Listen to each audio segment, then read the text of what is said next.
আসসালামু আলাইকুম।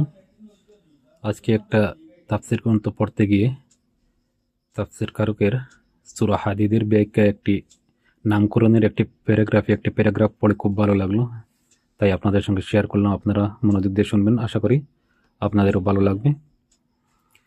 দুনিয়ার জীবন মাত্র কয়েক দিনের চাকচিক্য এবং দুঃখের উপকরণ। এখানকার খেল তামাশা, এখানকার আনন্দ ও আকর্ষণ, এখানকার সৌন্দর্য ও সাজসজ্জা, এখানকার শ্রেষ্ঠত্ব নিয়ে গর্ব অহংকার এবং এখানকার ধন সম্পদ ও ঐশ্বর্যের ব্যাপারে একে অপরকে অতিক্রম করার চেষ্টা সাধনা, সব কিছুই অস্থায়ী। এর উপমা দেওয়া যায় সেই শস্যক্ষেত্রের সাথে, যা প্রথম পর্যায়ে সবুজ ও সতেজ হয়ে ওঠে, তারপর বিবর্ণ হয়ে তামাটে বর্ণ ধারণ করে এবং সর্বশেষ ভূষিতে পরিণত হয়। প্রকৃতপক্ষে আখিরাতের জীবন হচ্ছে স্থায়ী জীবন, যেখানে সব কাজের বড় বড় ফলাফল পাওয়া যাবে।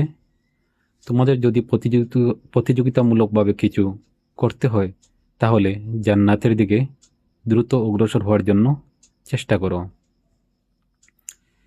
পৃথিবীতে আরাম আয়েশ ও বিপদ আপদ যাই আসে, তা আল্লাহ তাআলার পূর্বলিখিত সিদ্ধান্ত অনুসারে আসে।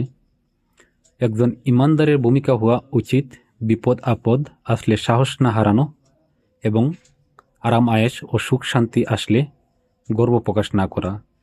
একজন মুনাফিক বা কাফেরের আচরণ হচ্ছে, আল্লাহ যদি তাকে নিয়ামত দান করেন, গর্বে মেতে ওঠে, অহংকার প্রকাশ করতে থাকে এবং নিয়ামতদাতা আল্লাহর কাজে ব্যয় করতে নিজেও সংকীর্ণতার পরিচয় দেয় এবং